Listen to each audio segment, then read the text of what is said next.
Got a show. 8 to 10 a.m. and you're listening to Right. So let's talk transformation. Transformation amongst the leadership of the broad-based South African Muslim community. It's an interesting conversation. It came up somehow in a strange way. It came up from a conversation that I had with a few people around three sports, by the way: cricket, rugby, and and uh, and football or soccer, right? And we're talking about transformation of players, administrators in those sports over the years. And the next step was like, actually, as we talk about that, right? And for example, we glow with the fact that we've had a Hashim Amla playing cricket, or a Salman Murat who's playing for the Springboks now from the Cape Town area. What about transformation just in amongst Muslim leadership outside of sport, of course, right? So let's talk about that. We'll have two guests, but first up, we're going to chat to the Imam of the Mayfair Juma Masjid, also the CEO of the Johannesburg Muslim School. It's Maulana Tahir Sallu. Appreciate your time, Maulana Sallu. Thanks for joining us on this Monday holiday day in Ramadan. Assalamu alaikum wa rahmatullahi wa barakatuh. Only a pleasure to join you. Wa alaikum salam. And I pray that inshallah the Ramadan has gone well for you, as well as those that you've been able to impact and interact with as well all throughout this month, inshallah. Alhamdulillah. Thank you. So, I mean, you've heard the broad headline of my conversation, just transformation amongst the leadership of the South African Muslim community. So if I put that to you, it's like, let's talk transformation and the levels of transformation. How do you respond to that first up? So I think the transformation in terms of leadership in the Muslim community, we have seen a transformation without doubt. I think based on the residents of certain, if you take, for example, the masajid, those residents who now predominantly occupy the residences around that masjid would make a huge difference. And I think I see a huge transformation in the youth getting involved. And when I say youth, I mean, as was previously known, you would have very rather elderly people in positions of authority, running institutes. And now I think you are seeing a shift in that, where you have more of the younger professionals, and you have younger businessmen, you have younger religious leadership, which I think has come to fore and has seen some really good changes and transformation in the way things are done, the way things are looked at, and the outcome or the desired outcome of the strategies used by this current leadership. And would you say that's as it should be? So I think, yes, to a great extent, it is what it should be. Obviously, there is room for improvement, and there are certain key factors which need to be kept in mind. Simple things like we cannot have a complete transformation because the older generation come with a lot of experience, a lot of wisdom, and the younger generation obviously need to take off that energy, need to take off that vast, experience. And obviously, there is a lot that the younger generation has improved on and have been more maybe open-minded to a certain extent because of the age. And I think bringing in the younger generation also makes it easier for them to relate to the needs of the community at current level.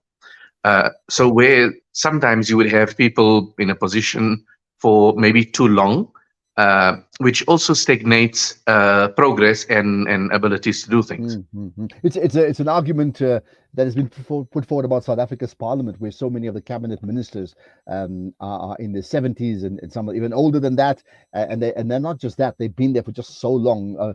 A stagnation must creep in. It doesn't apply to everybody, but it must creep in. So I think that's a good point, just in terms of just natural changes that needs to occur within organizations. And your initial point about demographic changes, I think, is valid. I mean, I'm looking at a mosque like the Mayfair Juma Masjid, which when it was set up and built, there was a certain demographic. The nature of a country, the nature of the world is people shift and migrate to different places all the time. I mean, that particular area now predominates by, say, South Africa's Somali community of Somali origin, and that would then reflect in the Musalli. So I think that's obvious, but the broader question then say coming out of that is then one thing is the Musallis that may change, right? In terms of attendance, but the other is, does that get reflected in leadership? So I'm not talking about youth now. We're talking about ethnicity. We're talking about color, and that's the basis that also was brought up in our conversation. So I think if you take, for example, in the Mayfair area, yes, the Musallis are predominantly Somali, Ethiopian, and from other areas as well. So how they feature in terms of leadership is we have to also understand that every area obviously is different, and every people who come from different parts of the world operate differently where they come from. So there are certain challenges amongst those communities which I think we just need to be aware of, so that we don't hinder the progress of we don't hinder their progress. But the way that we deal with it, so for example, in the Mayfair area, Mayfair-Fallsburg area, is we have a very, very open, candid relationship with the leaders of every community. So if we have a particular function, for example, we would call upon the leaders of these communities, and they would advise us how best it would be to deal with the inclusivity of their particular communities. Certain things are very sensitive among certain communities, so not to overstep that mark also. I think if you have an inclusive approach to things, it is very, very important. We cannot simply expect everybody to work on the way we have things or on the way we do things.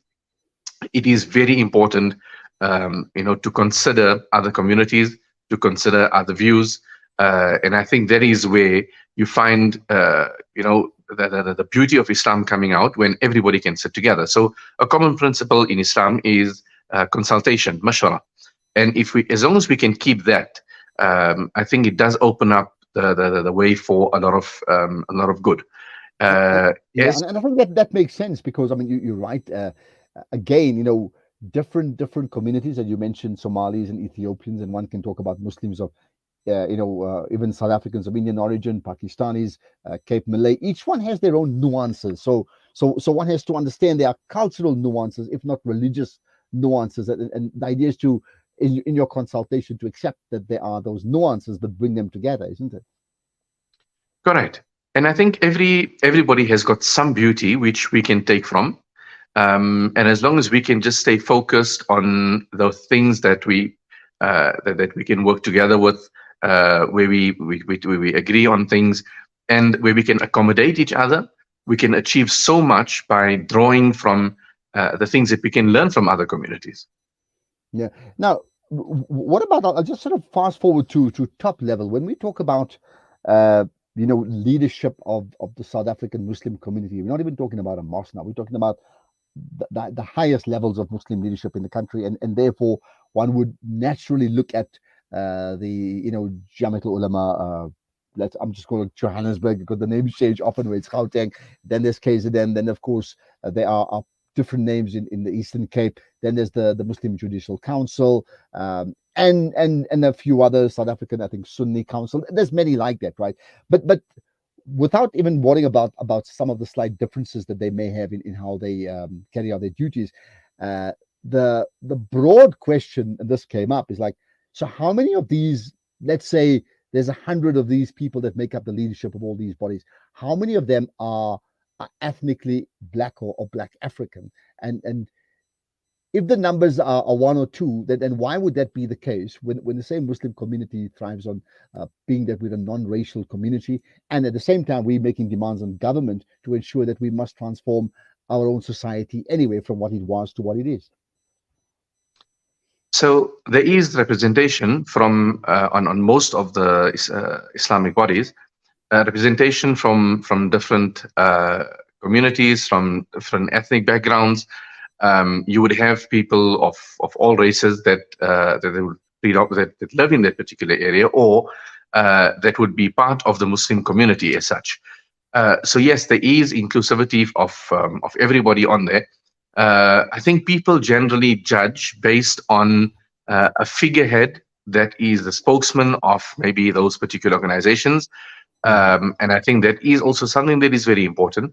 And also, we cannot forget that any organization that has been built on structure. Those people obviously have got a certain view in mind, and they build on what where they started off from. So yes, a lot of our organizations have got representation from across the board, and also sometimes you would find a bit of hesitancy from certain communities to say, look, we are in South Africa, we are part of the community, but we don't want to take away from you what you have built or what you are doing a sterling job of.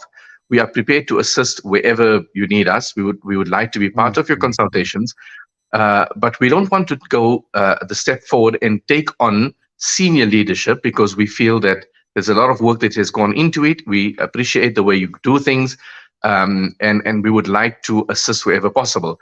And in a long-term strategy, yes, as demographics change, those people will build themselves up in terms of roles in those organizations.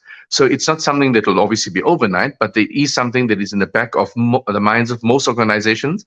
And I think there is to a great extent an awareness of this. So there is an effort to try and get most communities to be able to grow the ladder, so that we don't destabilize any organizations in terms of the vision, in terms of the foundation of it, but to work together, to understand each other, and to have one focus. I think I do see that maybe not as much as is needed.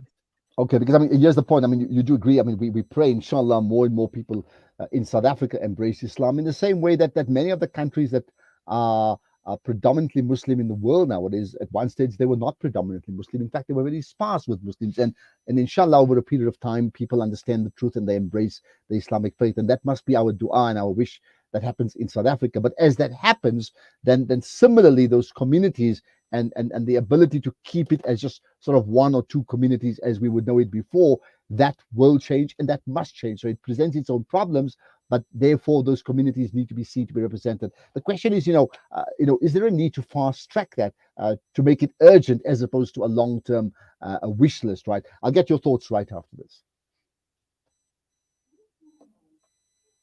Sunshine D margarine, the perfect addition to your seri table for spreading, baking and cooking. Sunshine D is rich in essential vitamin A, E and D and is the tastiest way to get their day or night started. Sunshine D tastes nice, no lies.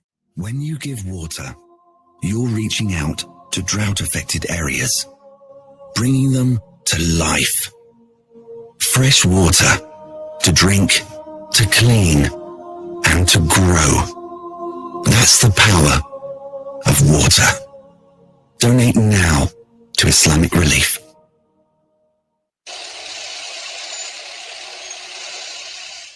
Are you looking for a cross-border road transport company that is committed in achieving high safety standards, who is fast and efficient, and also excellent customer service? Gardi Global specializes in cross-border transport from South Africa to Mozambique, Zimbabwe, Zambia, and Malawi. Gardi Global, situated at 10 Daniel Road, Benrose, Johannesburg. For inquiries, contact our trained staff on 011-614-3108 or email info@gardiglobal.co.za. Safe, long haul into Africa is our business. Gardi Global Transport. Southern Africa Dawah Network is a non-profit organization striving to uplift the disadvantaged and empowering through education and dawah. Donate to the SADN centers, the M.A. Motala Islamic Center, as well as our Islamic centers in Amoti, Imtalumi, Botshabelo, and Castile. Donate your zakat and lillah today. Contact Farooq Sheikh 076-321-0650, Yusuf Mohammadi 072-259-3457, or the SADN head office 031-304-8000. Our account, Standard Bank, account number 050-856-294 for your zakat, or 050-879-790 for your lillah. Dawah through education, education through dawah, the Southern Africa Dawah Network. Abu Hurairah narrated that he heard the Prophet Muhammad, may the peace and blessings of Allah be upon him, say, in black seed there is a healing for every disease except death. This Ramadan, experience the health benefits of this ancient blessed seed by using the Tib Black Seed range. Black seed assists the body to boost immunity, regulate blood sugar levels, reduce inflammation, and act as a potent antioxidant. Experience a holistic approach to health by introducing the Tib Black Seed range into your Ramadan routine. Available in capsules, pure cold-pressed oil, and a vapor rub. Trust Tib Health Sciences for quality black seed products. For more information, visit blackseed.co.za. Available at leading pharmacies.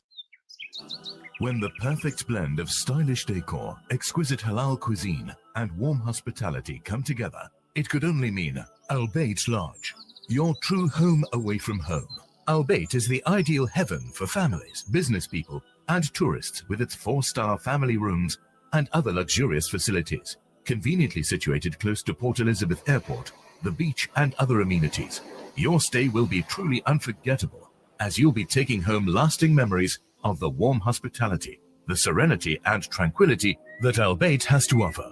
For reservations, call 041 583 6415 or visit www.albaytlodge.co.za.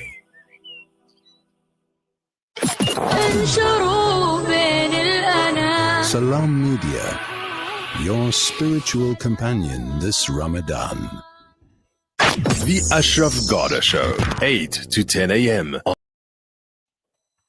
Right, let's continue. In fact, we'll talk about other issues just now, but let's go back to my guest, the Imam of the Mayfair Jummah Masjid, CEO of the Johannesburg Muslim School, so very much in a position of leadership in those spaces, Maulana Tahir Sallu, right? So you've heard my question just before the break about, is there a need then to not just to get people to spaces, and notwithstanding your point that some of these communities want to sort of take a back seat, right?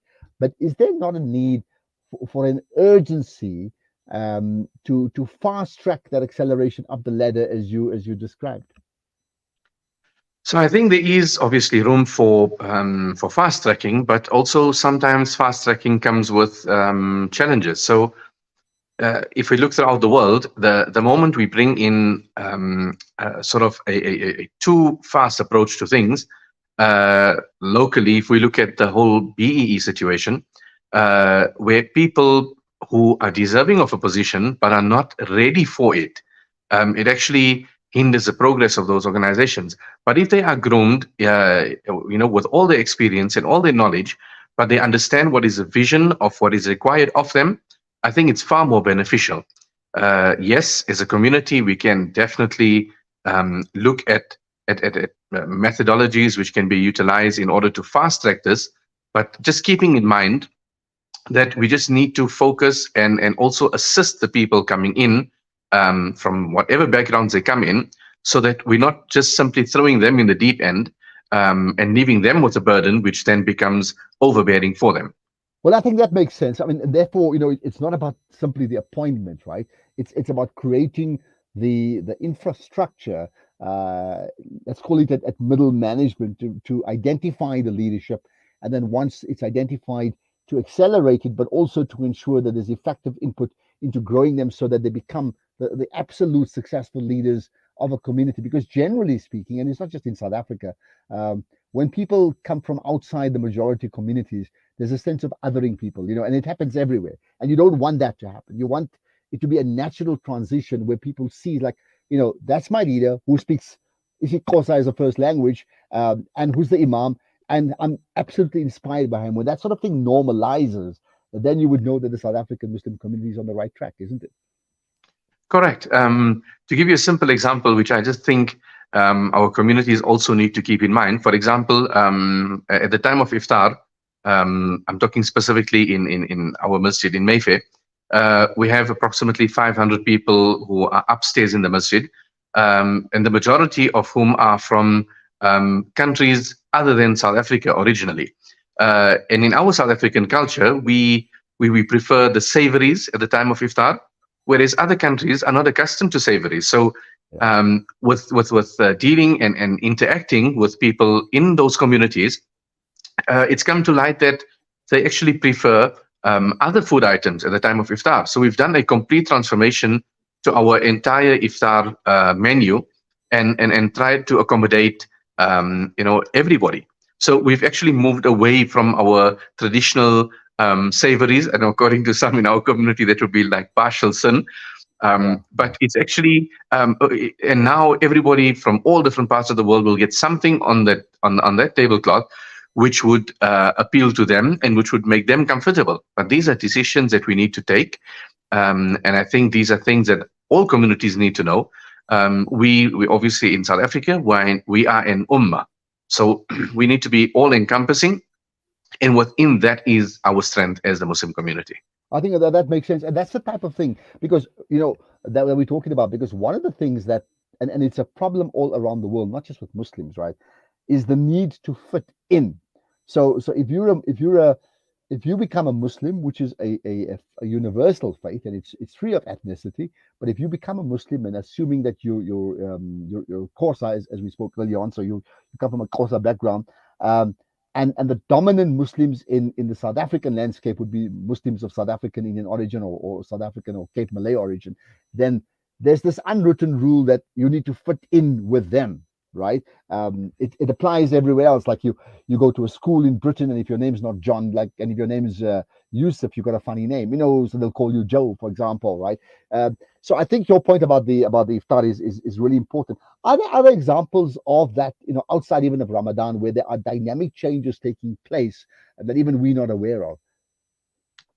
So I think there are quite a few things once you live within a community that you notice, things that are close to people, things that are sensitive to people, and in interacting with them, you find that if we are just a bit more accommodating in our ways, and we're prepared to listen and we're prepared to learn, then I think we really grow as a community. So, for example, at our masjid, we have the ghusl facility for the deceased. There are certain practices which we were completely unaware of, but we've come to learn from the elders and from leaders of other communities, of things that we need to improve on for them, things that we need to accommodate for them, and alhamdulillah, we've incorporated that. So now that we understand those differences, it makes it so much easier, and it makes it more comforting.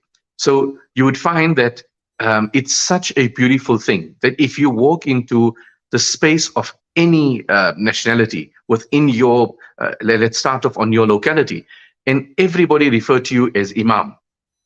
They find that attachment, and they find that, okay, look, that's our Imam, that's the person that we relate to, and that's the person that listens to us, and that's the person who we can go to for advice. As long as we've got that inclusivity, there are so many things that we as a community can learn. Yeah, I think that's absolutely spot on. So I look forward to more examples of that. Now, this may be out of your direct domain, but again, one of the accusations. So I think that there's a growing number of people who are embracing the Islamic faith in the country, and alhamdulillah for that, particularly amongst the Black African communities. One of the arguments has been, so I go back to the cricket example. One thing is playing cricket, but you want to see your player playing for the national team, right? And there's been largely an absence of imams who are, let's say, ethnically Black or African, being imams in mosques where they may not be the majority ethnically, but they should still be there, because that's the type of transformation that takes place. Well, what do you feel about that? So this is very different from Imam at the Mdeni Mosque in Soweto speaking to people from Soweto. We're talking about the cross-cultural exchanges where they would then be the imams or even the speakers, if not the permanent imam, in those communities. So there is a huge shift where you would find maybe a local Black alim speaking in a predominantly Indian community. Yes, that is now found within quite a few communities. Not many, but yes, it is. The doors are open for that. But to have an imam, generally, I think every imam wants to be in an area where he can relate and where he's also comfortable. So one is just having the imam come into an area where he's not even accustomed to the people. It does pose certain challenges for him. But to have an imam to come over and give a talk, I think that is on the increase. So if you look at maybe the Jummah rosters, you would find that. So guest imam on rotation into different communities, right? Yeah. Yes, correct. So that is found, and that is something that is also on the increase. Also remember that amongst our graduates, many are very young, so they find it very, maybe challenging.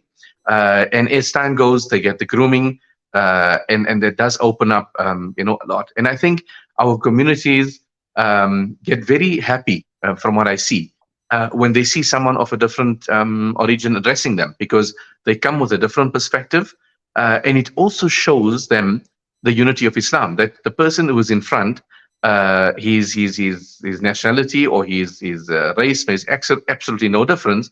I'm here to listen to the good advice that he's got to give me. So that is, I think, something that is now on the increase, and maybe should increase a lot more.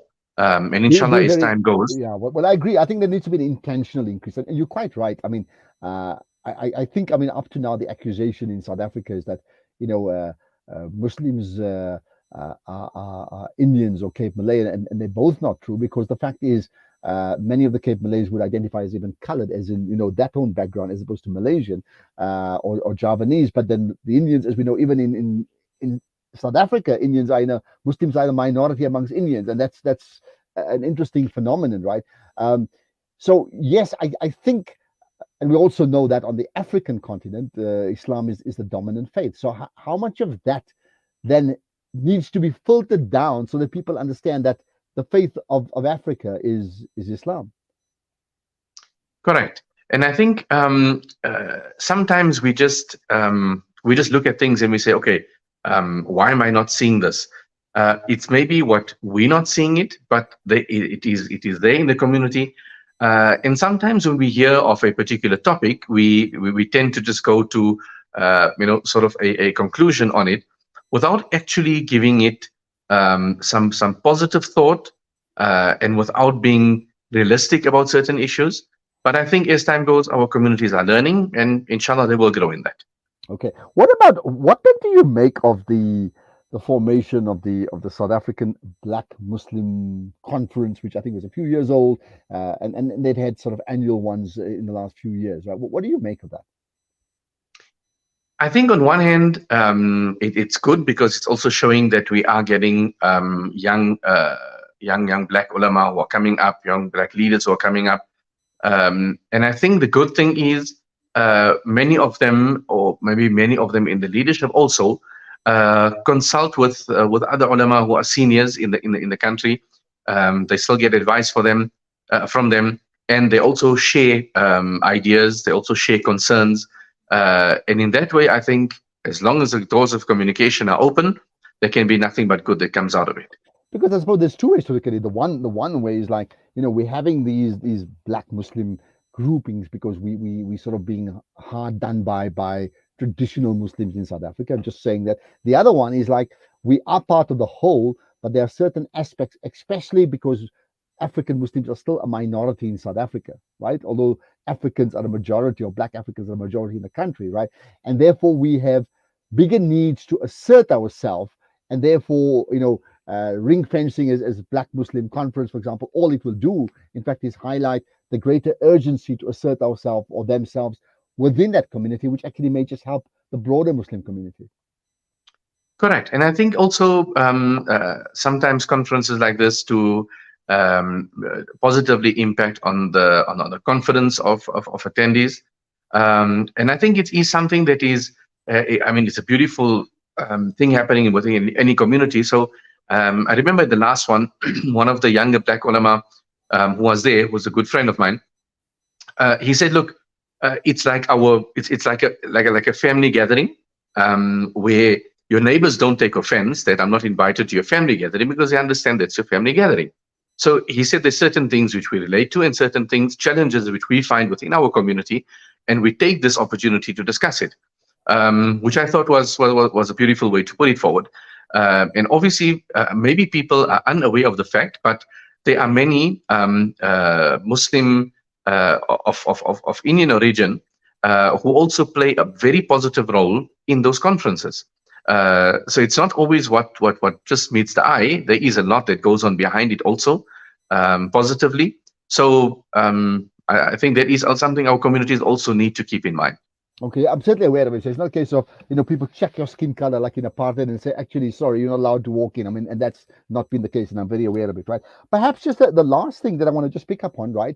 And I need to just choose the words carefully so we get that. There's a difference between, women attending prayers, which I think is growing in numbers and spaces are catered for them, versus women being on mosque boards, right?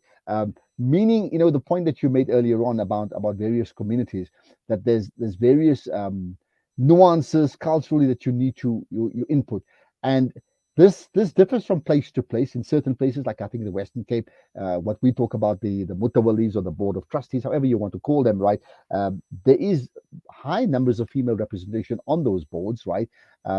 But it's largely absent in other communities, say in Johannesburg or Durban, for example, right? Now, we're not talking about letting the women to be the imam. There's a whole different theological issue, which I'm not going to get into at all. But we're talking about simple representation in terms of input, so that they can show, they can give input at decision-making level, as opposed to be on the outside. I think in order to be in a position of decision making, you need to be hands-on in terms of what you are making decisions about.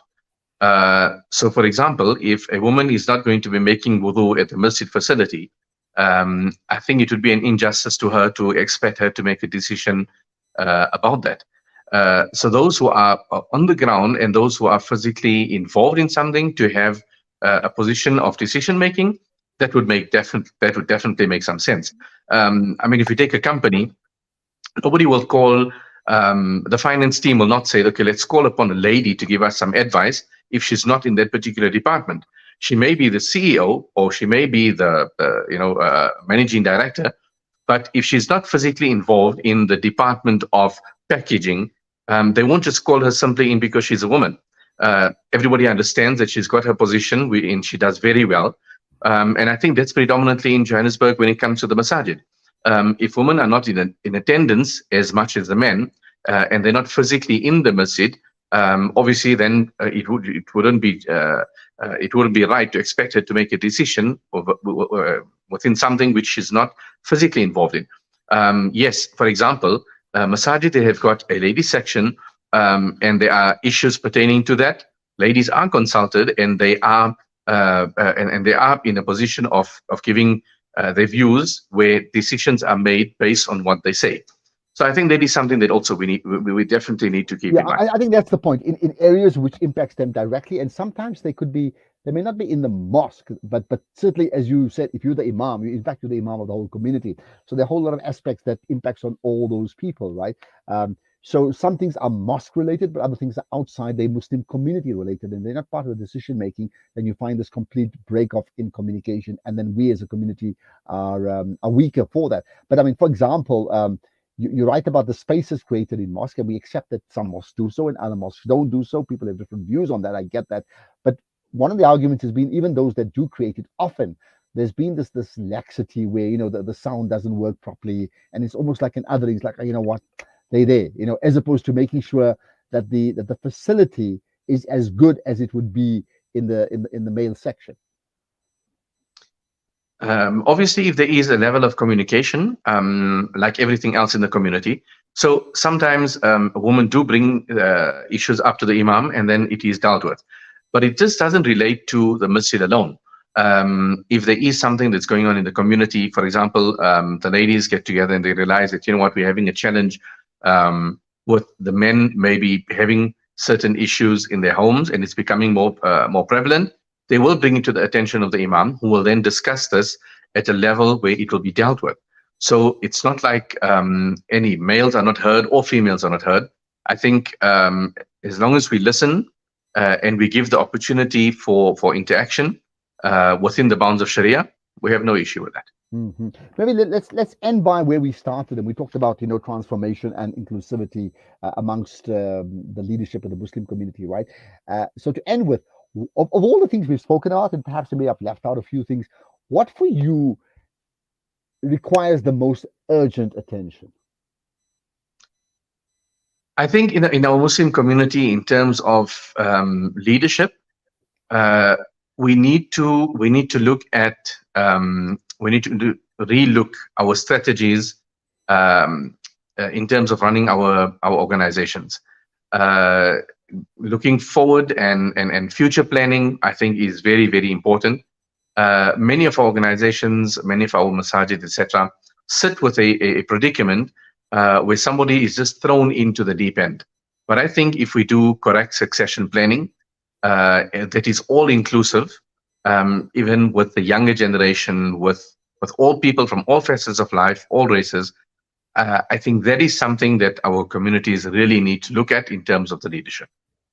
Yeah, and maybe that's exactly the point, isn't it? So even the functioning of a, let's call it a mosque board, or other Muslim organizations, it requires a new level of dynamism simply to stay where you are, and even more so to actually grow. And that challenge applies to other organizations, even in businesses. So why not the same amongst the Muslim community? Well, I'll tell you what, it's been really insightful talking to you. Lots to take out of that, and perhaps we'll maybe focus on one or two of those issues as a separate conversation some other time. So Maulana Tahir Sallu, appreciate your time this Monday morning. Shukran for that. Jazakallah. Pleasure. Assalamu alaikum wa rahmatullah. Wa alaikum salam. There you are. Lots to consider coming out of that conversation. That's really the purpose here, as we look at looking at transformation of leadership among the broader South African Muslim community, and that, of course, with Maulana Tahir Sallu, who's the two titles: the Imam of the Mayfair Jummah Masjid and the CEO of the Johannesburg Muslim School. We'll pick up on a whole range of other issues, including changes in the dynamics between Saudi Arabia and Yemen after this.